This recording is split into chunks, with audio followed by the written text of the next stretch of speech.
Today I'm going to talk to you guys about technology and how it has helped those who have special needs, particularly children. I want to go ahead and just touch on a few things that I have personally experienced in the classroom, and I also want to talk about how it has advanced from to when I first started to where it is now. So technology is clearly used everywhere, but what if you didn't have the ability to touch or to hold something or grip something, or if you didn't have the ability to speak? There are a few things that I'm going to speak about today. My first point being a voice thread, and that is basically a software device, and it's actually used for those who can't write with a pen or pencil or can't grip anything. They've lost all their fine motor abilities. So these people, typically what they would do is they have a microphone and they would dictate what they want written, and the voice thread puts that on a software or paper, so to speak, and then that in return creates a paper. So for instance, we use this in our classrooms at United Cerebral Palsy, and we typically did it with the older children. And what they would do is when they had an assignment, they would get on the computer, they would open VoiceThread, and they would dictate what they wanted to write. Then VoiceThread then opened Microsoft Office or any other writing program online, and it would then write their paper for them. So I thought that was very interesting, and I thought that it was a great way for these kids to complete homework assignments or complete projects just like you and I would do. The next thing I want to talk about is a sounding board. So a sounding board is typically used with autistic children, but also with children who have difficulty getting across what they want to say. A sounding board is basically it's on an iPad or an iPod or pretty much on any device or tablet or computer, and the child will then touch on any of the symbols on the sounding board. Each of these symbols consisted of I'm hungry, I'm tired, and the symbols were like little expressions where they could easily look at and see, well, that's how I feel, let me push this. And so the device then forms a sentence so that they could communicate with their educator or with their caretaker.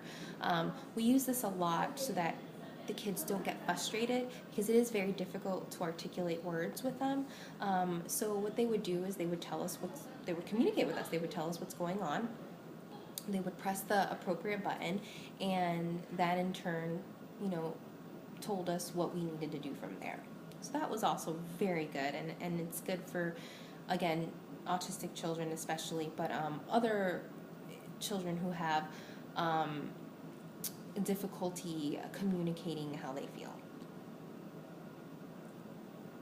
And finally, we have the Megabee. So the Megabee is a little more complex, and this is actually used for both children and adults who have lost their ability to both speak and write. So this is really used for those who are all nonverbal and also do not move. And so what the Megabee is, here I'll show you a closer picture here.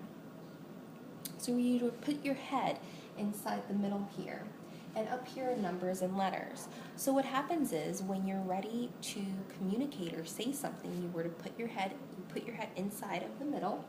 And for instance, this is a C, so you would look to my right, your left, and you would then blink once, and that is a C. And then so on and so forth. For instance, if you wanted to say the number 2, you would look directly up, and then you would blink once, and that's the number 2. So this is actually a very complex device. It took us a while to train and know how to use this and interpret it, but once it's used and once you know how to use it, it's actually really effective and works pretty well. In the bottom here, there's a screen, and it actually tells you the sentence once they have completed it. So I thought that was really cool.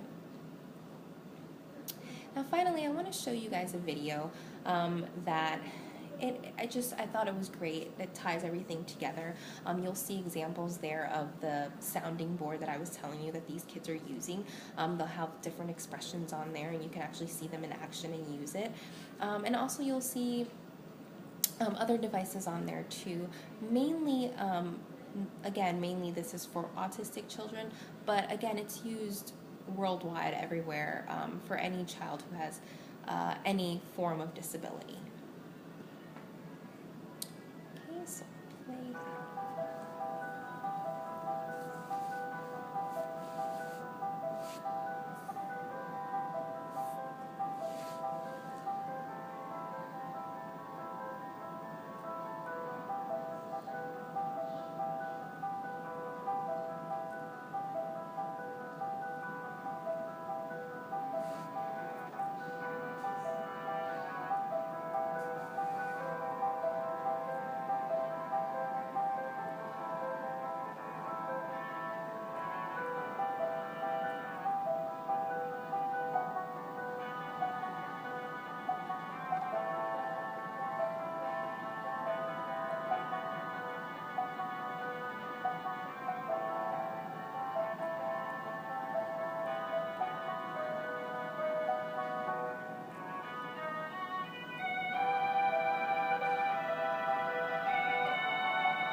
So that was just a little snippet of some of the things I was talking about, particularly the sounding board.